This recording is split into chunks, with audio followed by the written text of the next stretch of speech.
Yes, it is the Blue Room. It is your weekly show. And it is that show that I think we all knew deep down we were going to have. We beat Bournemouth. We stay up. We said it as a hypothetical all season, didn't we, lads? And now it has come to pass. I've got Warren Doyle and Les Roberts with me. Warren, I don't know, mate. Are you ready for it? Or I mean, we're still 5 days out. Feels ages away. I'm weirdly calm, I think, as the nearer it gets to Sunday, the more nerve-wracking it will be. I think when you're not watching or you're not involved in something, i.e. no games, then you don't really feel a tension. But I'll tell you what, after that game on Sunday, the West Ham game, and then the Leicester game on Monday night, God, if I feel an eighth of what I felt watching them two games on Sunday, then we're in for a horrible, horrible day, one way or another. Les, how about you, mate? I was speaking to Peter Mack at the weekend before the Wolves game, and he was saying he hadn't slept or anything.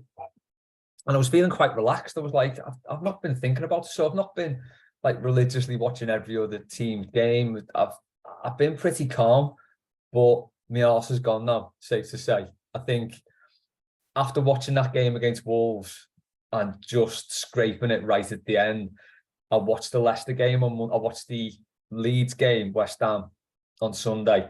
I watched the Leicester game on Monday night.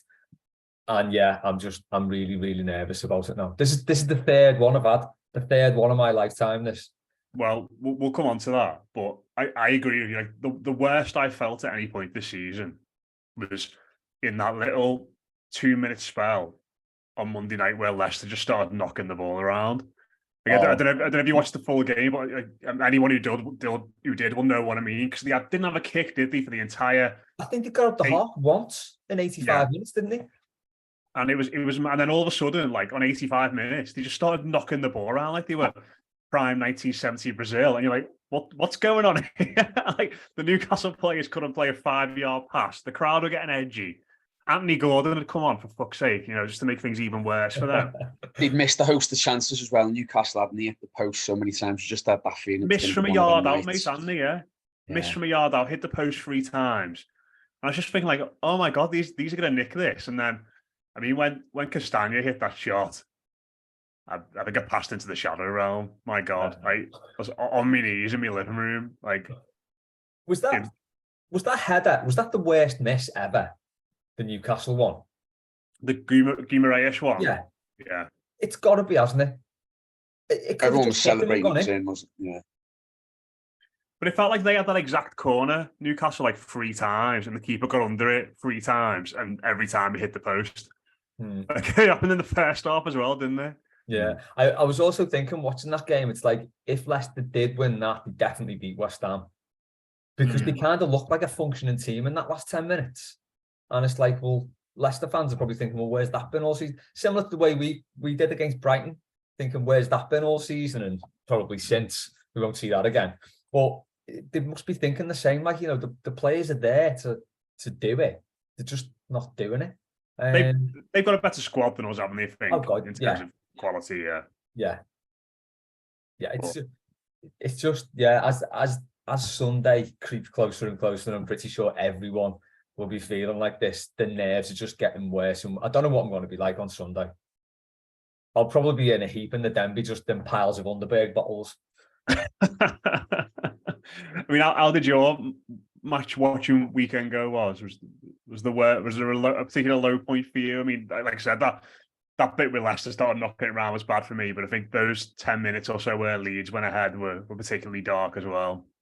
Yeah, I was particularly frustrated with us. I don't think there was a lack of effort there from the players, but I just felt that we just needed a little bit of impetus there, really, because of what was on the line. It just didn't feel like there was anything there. But, you've got to give them credit for going right to the end. And I think when somebody rang me and said, because I was trying to keep ahead and watch the game, and then someone rang me afterwards, just as the goal went in, and rang me really excited. You've equalised. And I was quite sort of down about it, because I thought, well, we really needed the win. But it turned out that it could be a really massive goal for us, that. So I was quite low after the game. And I think that was in anticipation of maybe Leeds turning up and putting in a performance. I thought they probably would have been buoyed by our results. And the same with Leicester as well. I think when West Ham got going, I thought they looked really, really good actually. And I think Leeds, out of the three teams down there, I mean, I know it could all change Sunday, but I think Leeds, out of the three teams down there, probably look the most down out of all of them. But then Leicester on Monday night, like you said, Matt, then there was a spell. Harvey Barnes kept getting the ball wide and taking players on and looking threatening. And you're thinking they're going to score here. And when Nick Pope made that save, I mean, look, if you want to argue forever and ever about England's number one, for that save alone, Nick Pope can have it, because I honestly thought that was us dead and buried. It felt very much like the Leeds goal, a snapshot, and it was just going to hit the back of the net.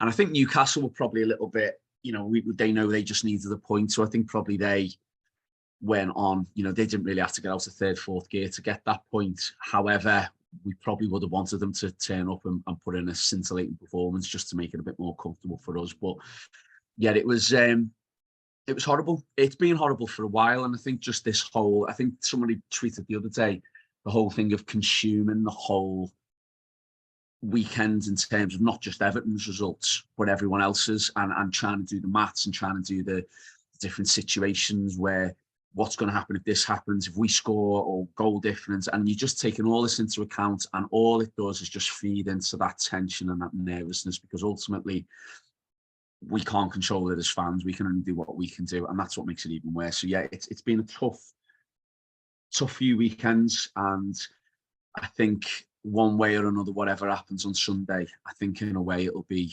obviously it'll be horrible if the worst does happen, but kind of a relief in a way, whatever does happen, just to get these last few weeks out of our system, because it is really stressful. And I keep saying to people in work, I keep going, I wish I didn't care so much. There's a life outside of football, and for a lot of people, a lot of things going on at the minute in the world that is obviously vastly more important than football. But you can't help but care, and you can't help but let it get to you, and you can't help but let it affect your mood. It means that much to us. And I think, as I say, one way or another, once Sunday's over, I think there'll be a mighty sigh of relief. Obviously, if we do stay up and just to get it over with, and just to know, I think one way or another what's going to happen will be a relief in itself. Yeah, I think what made it worse as well, there was just a game on each day. Like, it wasn't like they're all kicking off at 3 o'clock on the Saturday and we just get it out the way. It was like, right, we've sort of messed up. Let's hope Leeds don't capitalise. And then it's like, right, they've messed up. And then it's like over 48 hours of just thinking about footy constantly. There was absolutely no need for that Leicester game to be on Monday night. As you said, it just dragged it out for so long. After our game, it was a weird one, our game, wasn't it? Because it wasn't the result we needed, but a point is better than nothing. It was hard to come out of that game too deflated. It was frustrating because, Wolves weren't very good. We were even worse. We really did bottle that big chance that we had. But we did get the last minute equaliser, so that means we've got a little bit of momentum going into the next game. We didn't get beat. That was the main thing. But then to sort of have to go through Sunday and then have to wait till like 8 o'clock, 10 o'clock Monday night for that result, it was a nightmare. I think I'm just looking at the table now.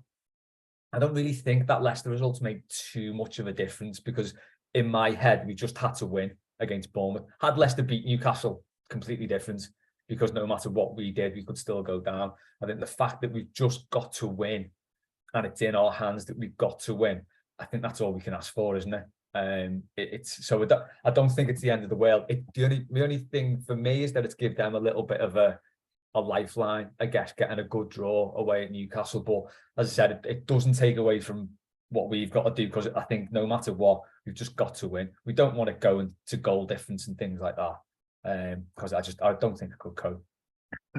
Yeah, I mean, I think the only way we go to goal difference is against Leeds, isn't it? Because they're three worse off. Leicester are like 6 better off. So yeah, I think everybody's got that permutations table as the screensaver, haven't they, on the phone? So everyone knows. There's a lot of green on that, which is good. There is a lot of green on it, which is nice. Yeah. Sorry, Warren, go on.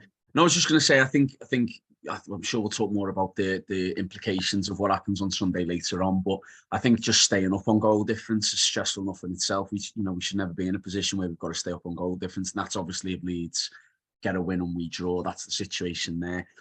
I just worry about Leicester, because I think, like we talked about, they have got quality there, that's my worry. And I think, West like Ham you as said, well, isn't it? yeah, I think like you, I mean, West Ham have got the final to look forward to. You'd hope Moisey would like to do us a favour, but they're not going to risk and not want to risk either when, you know, they've got a first European final in decades coming up. So that I think Leicester is the my... thing about that, Warren, which I didn't realise, is that it's over 2 weeks away, that final. Or I think Oh, it's I two thought it was weeks next away. Thursday. Yeah. No, So it's a Wednesday, isn't it? Wednesday. It's the Wednesday before the Champions League final, isn't yeah. it? So sorry. Yeah, I think it's 10 days. So do you? I mean, again, it's obviously you know, Everton win. It's all about us, obviously. But if you're in Moyes' position there, do you rest your entire team and then give them 2.5 weeks without kicking a? Well, that's the thing, isn't it? You probably want to keep them fresh. You'd hope. I don't know. Okay, it all boils down to us got to do what we have to do. And the thing we were all sort of, I'm sure it's been the same with everyone's WhatsApp groups, Everton WhatsApp groups, but a couple of the ones I'm in, we were all a little bit down about the weekend and Leicester drawing, and you know, and you know me, Matt, I always try to look for the positive if I can. And the positive I've come up with is that if you were the other two teams, if we were in Leicester or Leeds' position, you'd want to be us.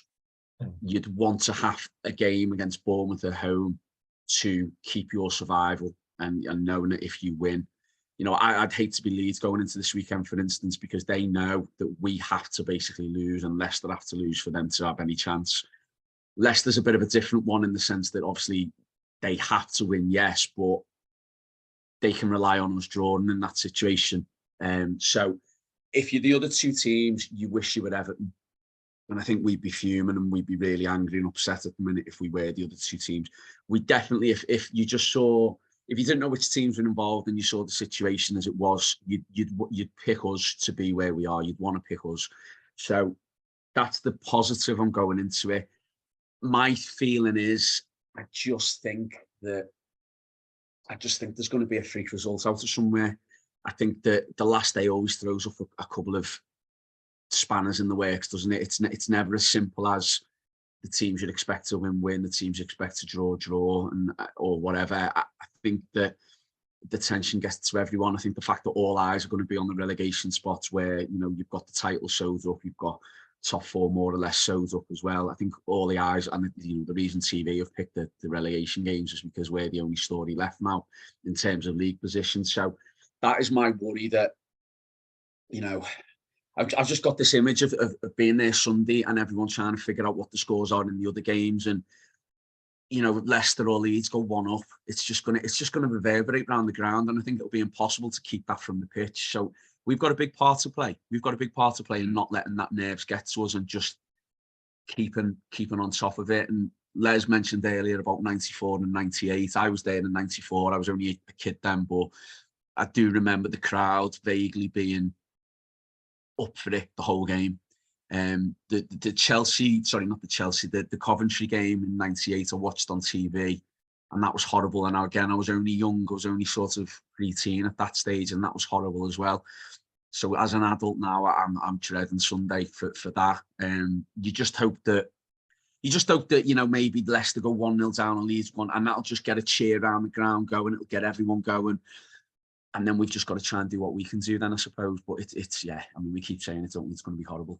Yeah, I think the way you put it there in regards to, you know, it's straightforward, but it's so true. Like you wouldn't swap positions. You know, you wouldn't want to trade our position for what Leicester or West Ham are in. Is so right. And in the same breath, I mean, take out the fact that Bournemouth is a bit of a bogey team for us. I mean, would you swap our fixtures for any of theirs? They all feel much of a muchness to me, really. Like, you know, they've all got different reasons to not be arsed or a bit shit. Yeah. Do you know what? I think this could come back to bite me. I think I'd sooner have Bournemouth at home than West Ham. Purely because they see this is how your mind works as a football fan, isn't it? I'm looking at Leicester playing West Ham. I'm thinking they'll beat them because West Ham will rest players. But then if West Ham were playing Everton, I'd be thinking, well, West Ham are going to be bang up for this because they're going to want this momentum going into the final. So it just messes with your head, doesn't it? The perception of what each other team's got. Who've Leeds got again? Tottenham at home. Tottenham at home. I wouldn't want that either. If we had Spurs, you'd just be thinking Richarlison is going to send us down, wouldn't you? That would be the thing going through everyone's head going into that game. No, I think I'd sooner have our fixture out of all of them. As Warren said, there's always a surprise result. I am hoping that's going to be us beating Bournemouth. If anyone wants to avoid getting even more nervous, do not look at our last 7 games against them, because it does not make for good reading. But before we speak about what Sunday might be like, you both sort of said there, Les, you've been through 2 in person. Warren, you said you were there in '94. I wasn't in either of those games, so this is like my first one, really. And there's going to be a generation of Evertonians who go into this game. I'm sure some of our younger listeners not knowing what to expect. What's it like, Les, when you've got to get a result at Goodison on the last day of the season to keep your Premier League status? And maybe not, certainly '98, we weren't even guaranteed a result would do it for us, were we? I mean, No. you've always made a big distinction between '94 and '98 in the past, and the atmospheres and the way in which it was. Yeah, they were both massively different. And I think the thing with '94 is there was a definite sense that we can't go down. Like, we'd won the league 7 years earlier, and no one, and us especially, don't have that sort of God-given right to anything. But you just kind of think 7 years after winning the title, and this is pretty much the position Leicester are in now, to be honest. You think, well, you can't possibly go down. It just didn't compute with us. Different for Leicester because they've been an up and down team, but we just haven't. So it was just like, well, no, we won't go down. We just don't do that. Then when it again happened in '98, it was like, well, actually, yeah, we could, because the team was that much worse then. And I think this has kind of got echoes of that '98 thing now, because we know this team's bad. It's markedly worse than last season. And I think it's hard to call what it's going to be like. I think it's going to be very, very nervous. There'll probably be that first 5 minutes where everyone's up for it. If we don't do anything in that first 5 minutes, that's when the nerves will start kicking in, I think. Was that what it was like in '98 as well? Like, was it just the people? And obviously it could be different at the weekend, but I imagine there would have been similar frustration of the season to players. And obviously there's been times this season where it was at Bournemouth, wasn't it, where the players just got completely turned on by the fans. And as much as I'm sure everyone's going to go in there with the best intentions, like you said, and get behind the team, it kind of feels like it won't take much for everyone to be thrown in and nervous and anxious, based on what's at stake and what could be going on elsewhere. Yeah, I think in '94 there was a massive silence when that second went in. And then I think it was the penalty that sort of got everyone back up for it, in a way. And that sort of threw us a lifeline, because don't forget, at the time, Wimbledon were a very good team. I think they were going for Europe at that point, and they were all on a massive bonus if they got into Europe. So yeah, and in '98, I don't know. It's really I seem to remember Farrelly scoring. He scored fairly early, didn't he? It was like within the first 15 minutes, I seem to remember. I think so. And then Barnby missed the penalty, didn't he? Yeah. I can't remember if that came before or after Dion Dublin's goal. That was to make it 2-0. Yeah, it would have been 2-0. Would that have been 2-0? Yeah, red bastard. But yeah, it's hard to compare, because I just feel like going the game now is so much more different to what it was then. I don't want to do the old man shout to cloud thing, but it does feel quite different, because back then, in the lead up to the game, you basically had your mates and your family to talk to. That was it. Now it's on Sky Sports News, rolling news, which I don't think it was then. It might have been, but anyway, you've got Twitter, you've got all social media, you've got your WhatsApp groups. It's constant leading up to this game. So I think the pressure feels a lot more, and that could be why sort of players get it more in the neck now, because it feels like a bigger jeopardy for all of us. Although going down at any point in our history would have been terrible, certainly in the last 30 years, however long we've been supporting them between us. I think now, because it's a bigger part, I think, of our lives now, because it takes up so much of headspace, basically, because you're always talking to your mates about it. It's never quite far away from any conversation you have. Even if you're doing something completely different away from football, you might get a message on WhatsApp about something, or scroll through Twitter, see something about Everton. Suddenly it's back in your mind. So I think it's very different to sort of go in the game and supporting a football team now. And it just adds an extra layer of stress. I'm really getting more worried as this conversation goes on. Sorry for asking. No, it's fine. I think I need to get this out of my system, so I don't just become a quivering wreck on Sunday. Are we? So just quickly, lads, as well. How are your lads dealing with it? Because you've got two lads, obviously, who haven't been through this.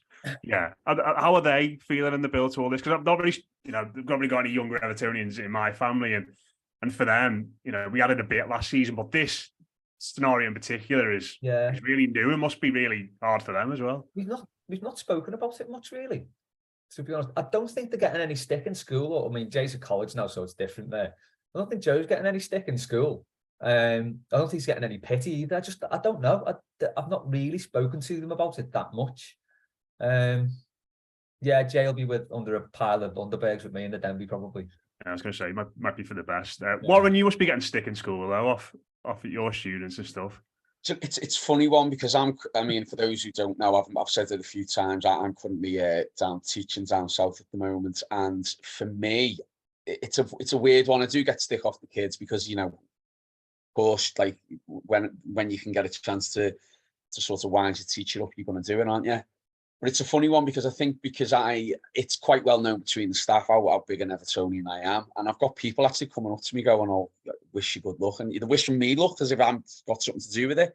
But I think people generally can tell if Everton got beat or Everton have won how I am in the week, and I try to be as positive as always, in work and whatever. But must have been a grumpy teacher this last couple of years. Do you know what? Weirdly, it's almost been like it's going into work's almost been like a relief in itself, just to get away from it all. I know that sounds crazy because the job can be stressful as it is anyway, but it has been a good thing to take your mind off footballing wise. But yeah, it's been a funny one because as I say, I've had people wishing me luck and hoping I have a good weekend, and people who've got no affinity to Everton whatsoever are cheering them on for me. There's a guy I work with in work. He's a Plymouth Argyle fan, and he's obviously over the moon at the minute.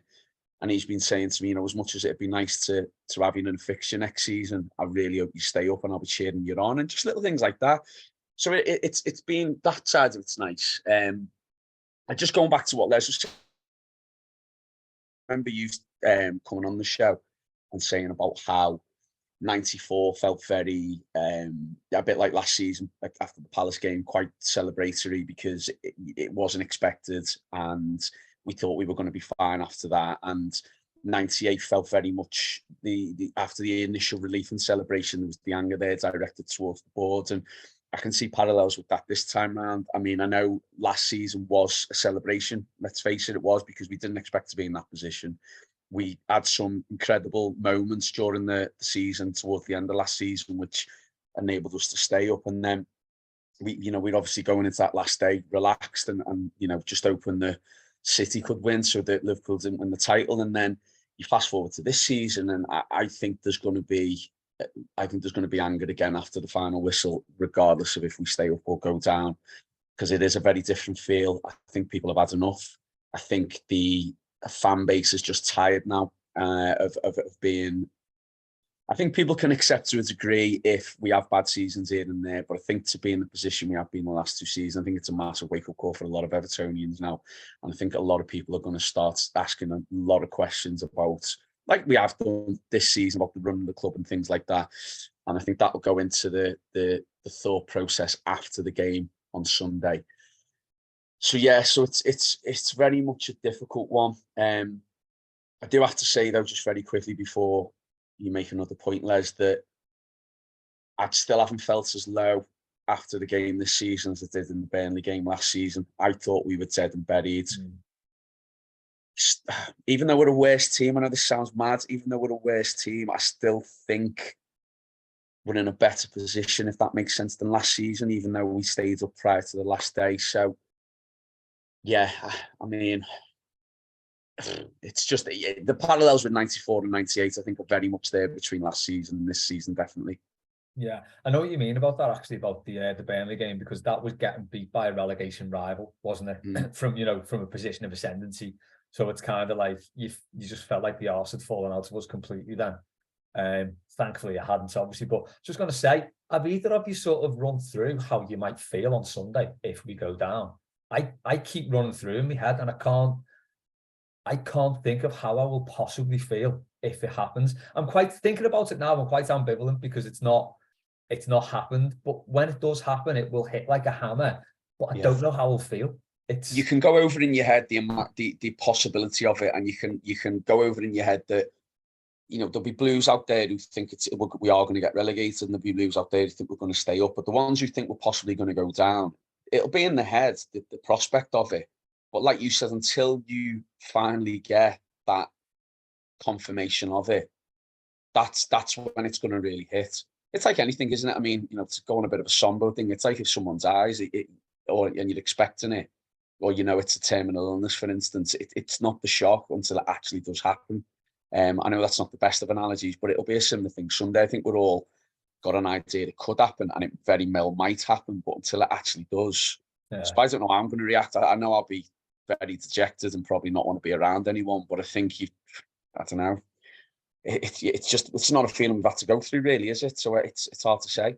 Yeah, it's like when you're speaking there, it's a bit like, I don't know, you see in the most recent Succession episode, but it's like when Roman Roy sees the coffin. Like it's different beforehand to what it is afterwards, and that realization does completely hit. So it's I just think it's like it'll just be like silence. I can imagine being like stunned silence and then anger. Like I think there's been times in the past where you've seen teams go down and the players are dejected and they walk around the pitch and they actually get a polite round of applause off their fans. I mean, I cannot see that happening in the slightest. I think it'll be also shock horror initially, and then it will give way to anger towards the boardroom or the empty seats there, depending on whether they turn up or not for this one. But it's yeah, it's mad to even like, because I think what's so scary about this, and I think in some senses, you know, you are right that you said again, people said throughout the season, if you take beating Bournemouth at home on the last day to stay up, and we might not even have to do that. You know, I think it's Jack Carlisle who keeps constantly reminding us that Leeds and Leicester are also shite. So you shouldn't be so worried about them. But it's like it's the idea of there's no tomorrow, is there, after Sunday? Like we've had Fulham at home, and we've all said on WhatsApp or in the pub or on these shows, like I think that's us done now. There's always a little bit. There's always a little bit in the back of your mind which thinks, well, maybe if we do this, we won't be. And then you've had Newcastle, like you said there, one, and we all thought, right, well, now we are definitely down. You know, I remember Matt Flusk, the most positive blue I know, saying we probably got about a 1 in 5 chance of staying up now. And I was like, bloody hell, if Matt's thinking like that, then we really are deep in the shit. But we've all, like, even after that, it's always like, right, well, we've got chances still. You know, we've got home games, we've got an away game against a relegation rival and Wolves, etc. But it's like after Sunday, that's it. It's the idea of being like, well, there's no Wolves away to come, there's no Bournemouth at home to come. Now you've used it all, and that is a bit scary. Like we can't kick the can down the road anymore. We know we're booting against a wall now, and that is worrying. It's frightening. And you know, I'll come back to you first on this, Warren. Not only are the eyes of the football world going to be on Everton, which is never really good, as we know, but they're going to have to do this without certainly the two right backs they've got in Patterson and Coleman, potentially without Mikalenko, and also almost certainly, by the looks of it, without their only real serious centre forward option at the football club. And that, you know, that in itself is, you know, you factor in the pressure, the focus, the nerves, is going to make it bad enough for a full strength Everton team. Without those, certainly, you know, God, you'd love to have Seamus Coleman on the pitch for a game like this, wouldn't you, at the weekend? He's going to be a huge miss, but certainly without Patterson and without Darman, potentially without Mikalenko as well, it's going to be another jumbled up team again going out there to do this. Yeah, it is. It's very frustrating, particularly with the Calvert-Lewin situation.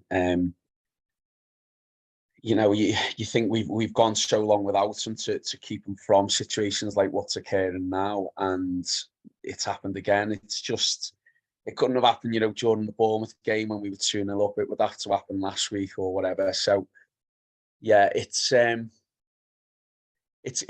just plays into the tension again and the nerves, knowing that we haven't got those players available. You'd hope that for a one-off game, the players like Gray, the players like maybe if Sims comes on, Holgate maybe to come in at right back. I don't know. Do you hope that they can step it up for a one-off occasion? You know, and I think a lot of them are going to be playing for their futures as well, because I can't see, if we go down, I can't see many of them players still being in an Everton shirt next year. And then where are they going to go? I don't think we're going to get many takers for the players we've got currently. There's only a couple of players who I think would, you know, Pickford, you know, possibly a few others, but I don't think there's no one that screams out where you go, yeah, they're definitely going to be, you know, picked up by another Premier League club. So I think a lot of them have got a lot to play for, and you'd hope that it'd spur them on. I've seen ideas about, you know, playing the McNeil and Iwobi at wing backs and then playing 3 centre backs. I've seen that people argue, you know, don't change the formation, go with what we've got. I would like to see McNeil back in a more forward position. I think to have probably our best player in the last few weeks, creative wise and goal scoring wise, playing at left back last weekend was a massive mistake. So we need to try and get him more further forwards, because he can influence things, as you've shown at Brighton. It's, I mean, where'd you start? I mean, I can't even think of a team what I'd select. I think I'd see. This is the other thing now. I am getting nervous thinking about the team. I think I'd probably go Gray, just for the fact of he's got something in him. He's got a bit of speed. He can get in behind their defence. He can push us further up the field. I think he did all right in a couple of games, particularly the Forest game. So I'd possibly go with him and Holgate at right back. I don't know what you do for a left back. Well, I think Mikalenko feels like he could. I think the way the manager spoke last week, it seemed like he could be available for this one. And I thought he was brilliant against Brighton. I know he's got some stick this season, rightly so, but I thought he was brilliant. And I think just having players who can play in their position, keeping the squad, the side balance will be a massive help. It's tough. I mean, we've just got to. I think the you know, get it towards the Gladys Street and they'll suck it in the goal is going to be the biggest thing this weekend. We're going to have to rely on that a little bit to a degree. But yeah. Look, we just don't know what to expect, do we? And I think when that team comes out at 3:30 p.m, there's going to be people complaining about it. There's going to be people going, "What else can we do?" We've just got to go with it, haven't we? It's all we can do now in this last game. Like you said, Matt, there's no tomorrow then. Yeah. Les, I remember on this Marco Silva, when his go-to strategy seems to be bring the strikers on when we were losing games, and we'd lose all semblance of shape and structure, and it would always get a bit messy. Dyche just seems to be bring the centre-backs on, doesn't it? Michael Keane and Mason Holgate coming on at the weekend, and you know, the three of them linking up for that goal. I mean, is the scope to do anything mad with this? I mean, the fact that he was going to Keane as a centre forward before Mopé and Sims even, you know, Sims obviously didn't get on the pitch before Mopé even came on. Surely it's not the time to go that mad in a game like this, but certainly with 20 minutes to go and you look at the options we've got on the bench, it wouldn't be a surprise to see Keane flung up there again, would it? Yeah, I know I've been pushing for Keane to become the new Paul Juarez, but I didn't actually think it would happen. Yeah, I'm very worried about how the manager's going to deal with this on Saturday. Like, really worried. He seems to put his faith in Mopé to start in these situations when Calvert-Lewin's not there. The fact that Sims doesn't even appear to be in the conversation just blows my mind, really. You know, he what was the last thing he did for us? Came on and scored that goal against Chelsea, wasn't it, I think? And then he's barely had a look in since.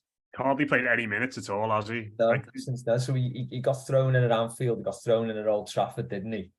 There was only 2 starts, aren't they? Yeah, to start. I mean, it's like, you know, you can't judge a young player on those are his only 2 starts, like 2 of the hardest grounds to go and play at. And you know, since he came in and he did well against Chelsea to get that equaliser, we've barely seen him. It's dead weird.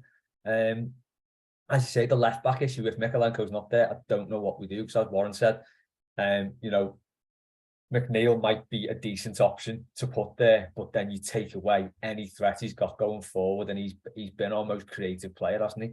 You know, he's setting up goals, he's lashing crosses in, he's scoring goals. If he's at left back, he's not going to do that. So I'm really quite scared of what the manager's going to do for this. He might go to 3 at the back, but then, you know, you're shifting the whole formation of the team for one last game. I suppose Cody's available again, isn't he? Which might come into it. He is, yeah, I suppose so, yeah. But it's just, it just feels like you don't want to make too many changes to the system, but given the injury list, it's kind of a little bit impossible not to. As Warren said, I'd agree. I'd go with Gray up front, but I've just got a horrible feeling he'll go with Mopay, and it's like, you know, the last thing we need going into that game is what is it? R4 kickoff, half three. We look at that team sheet and our hearts collectively sink at what we've seen, like the Fulham game. You know, it sounds a bit melodramatic, but I think that knocked stuffing out of a lot of people before the game even kicked off, because we were expecting Calvert-Lewin to play. He didn't, fair enough.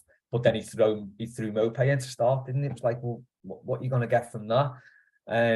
So I think that's the last thing we can do with that sort of deflatory moment an hour before kickoff. So I don't know. I think that is the biggest worry for me, you know, regardless of whether Bournemouth decide to play Stanislas in what is sixth game this season or something. If he's on the bench, oh God, that'll just if he comes on. Yeah. But that's it. You know, aside from anything Bournemouth do, I'm quite worried about what Dice is going to do. To be fair, he hasn't got very many options. You know, and a lot of people are saying there's been a lot of red flags for me, but I can take the point that he has had a tough job, because the hand he's been dealt has been pretty bad, because that is a rank squad. But, do you know if you went with we're saying there about the change in formation, balance wise, it would make sense, because you've got your three centre halves, and if you've got Cody to come back in, you've got energy and legs in the wing backs. If you were to put Iwobi and McNeil there, you could play the three midfielders of Garner and Anana there, and then you've got, you know, your Takore and Gray as your forward option. So from a balance point of view, it makes complete sense. Obviously, Cody's used to it's been always said, hasn't it, that Cody's best performances, both for England and for Wolves, are always in that back three. However, as you quite rightly pointed out, Les, to completely change what you've been doing the last 6, 7, 8 weeks, whatever, or longer, for one game, does that, you know, confuse things? Does that make things worse? And, you know, just saying that team then, I mean, that sounds balanced, and I think that wouldn't give everyone the kick in the gut what the Fulham game did, like you referenced there. However, that's a big risk to take at the last game of the season, where we need at least a point, because, you know, I think the other two are going to have to go for it anyway, so we need at least a point, and then possibly the win if obviously Leicester are winning. So yeah, it's going to be an interesting team choice, I think, come Sunday. Going 5 at the back for this one feels a little bit Mangala at the Emirates, doesn't it? Yeah.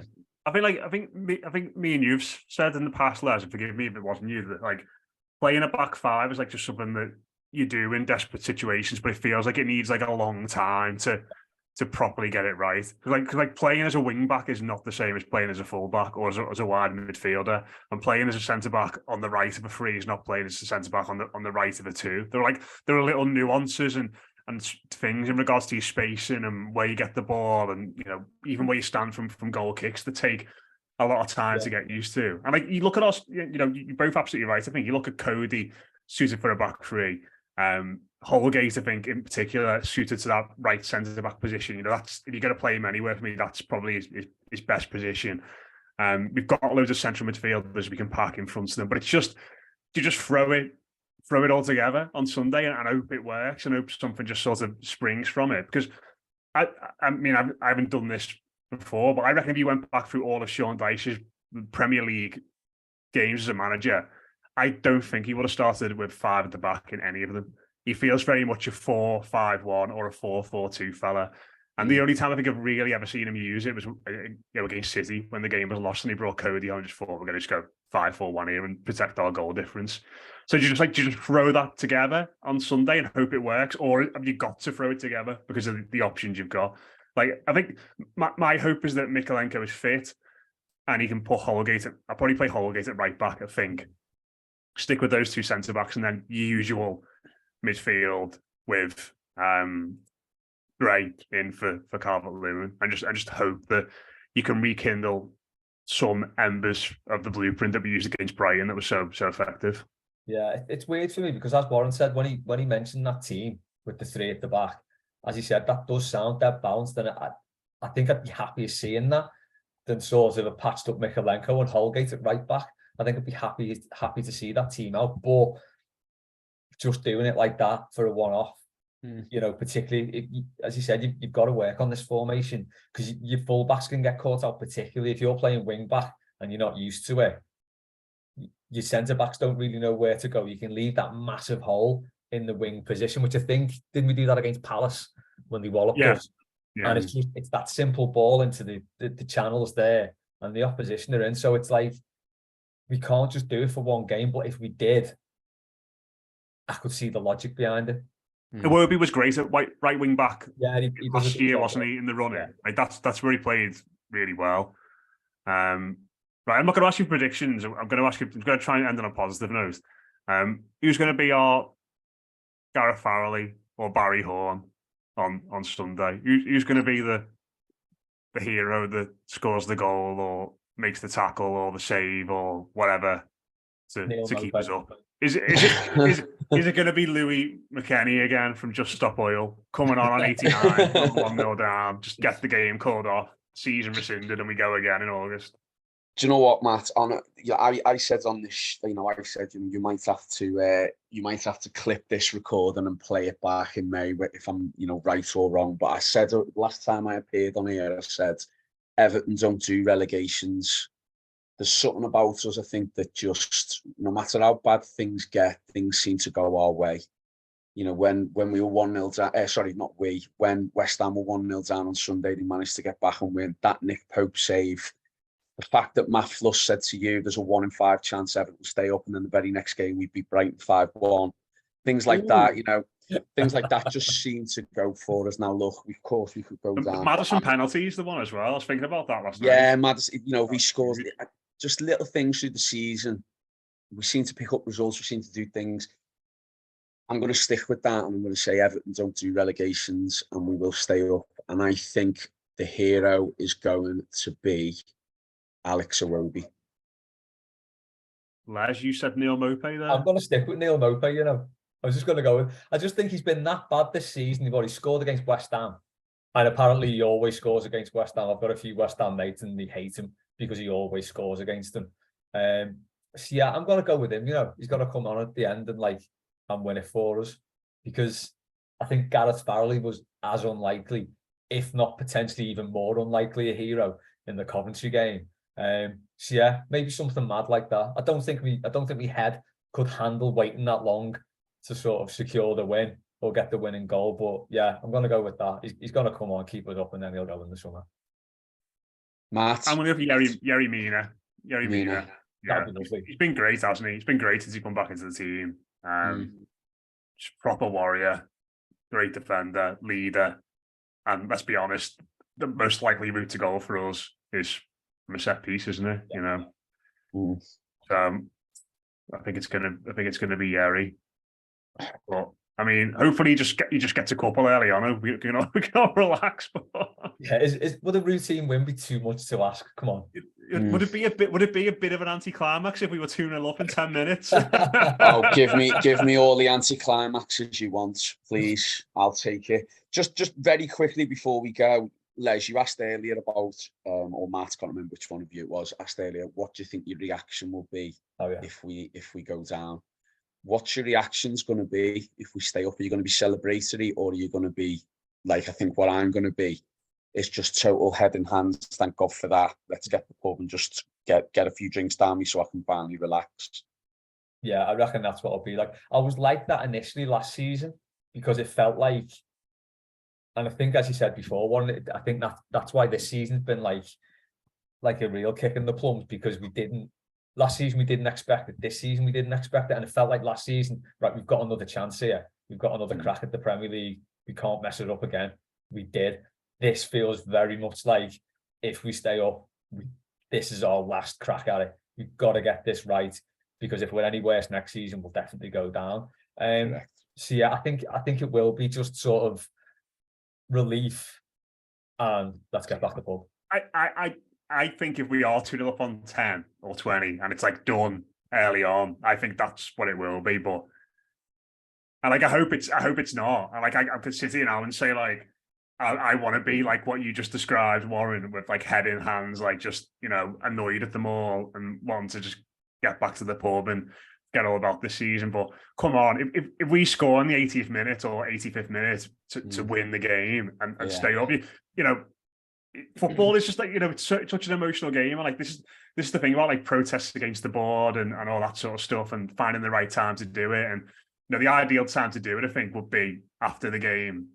On Sunday, wouldn't it? Like after we've stayed up and like everyone can organise it. But like if we score later on, like people, you know, we'll be I mean, I think bouncing, like, I think even if you know it's the 60th minute and we're 3-0 up, God hoping, you know, we'll all be bouncing and celebrating. I just think when that final whistle does go, I think it'll be an initial 20 minutes, half hour of yes, we've stayed up, and then I think it'll very quickly turn to like what we've talked about earlier in the show, where there will be more protesting or whatever.